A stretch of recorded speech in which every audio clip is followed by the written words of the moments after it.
Bonjour tout le monde, moi c'est Pascal Gilbert, ferme Gilbert et Fils à Saint-Henri-de-Taillon, Lac-Saint-Jean. On est une ferme laitière robotisée de 4 robots avec 160 vaches à la traite robotisée en trafic optimisé libre. Et en ce moment, on a un quota à peu près de 257. Notre projet est de se rendre à 200 vaches en lactation en robot avec un 400 kg de quota.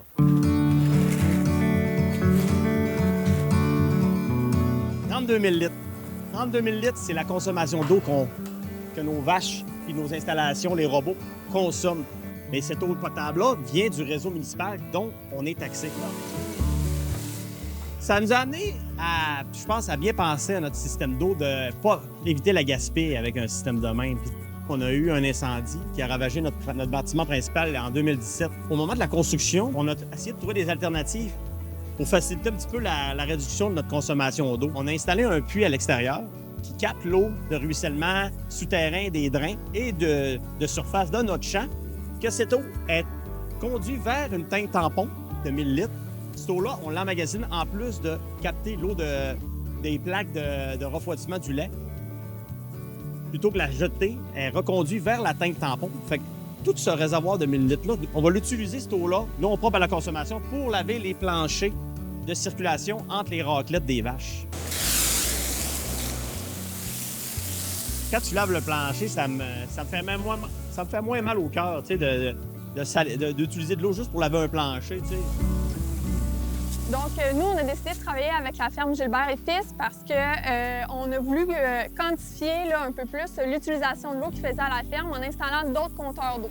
Avec les nouveaux compteurs d'eau, on est en mesure de savoir que, par exemple, le robot de traite, il va utiliser 22 de la consommation d'eau journalière, ce qui équivaut à peu près à 8500 litres d'eau. Donc ça nous permet en fait de voir le potentiel de récupération de l'eau utilisée par les robots.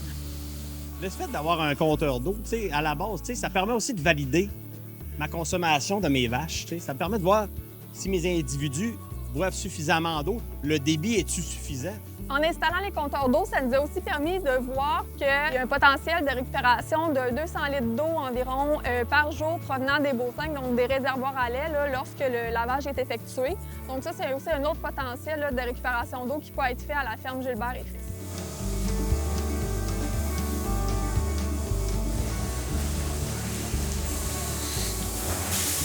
La pression d'eau du réseau municipal n'est pas suffisante. Avec nos tanks d'eau dans notre chambre des machines, bien, ça assure un bon fluide d'eau à nos animaux qui ne manquent jamais d'eau. La pression est bonne. Fait que tous ces petits détails-là, bien, c'est vital. Quand il y a un problème de réseau d'eau, en ayant des réserves, bien, on a comme une marge de manœuvre, quoi. On n'est pas insécure, on est capable de pallier pendant un petit laps de temps le manque d'eau. Puis pour les autres producteurs, bien, le premier pas pour diminuer la quantité d'eau qu'ils peuvent utiliser ou la récupération d'eau, c'est de savoir quelle quantité d'eau passe à la ferme. Donc c'est vraiment important de commencer avec un compteur d'eau pour premier pas là, vers le système de récupération d'eau. Savoir combien je consomme à la ferme, qu'est-ce que je peux aller, vers quel système je peux aller là, pour récupérer l'eau que j'utilise. Moi, ce que je recommande aux gens, c'est de ne faut pas se stagner. Il faut s'ouvrir vers des nouvelles des innovations. Il faut chercher à se dépasser et toujours essayer. C'est par les petites choses qu'on réussit à faire mieux.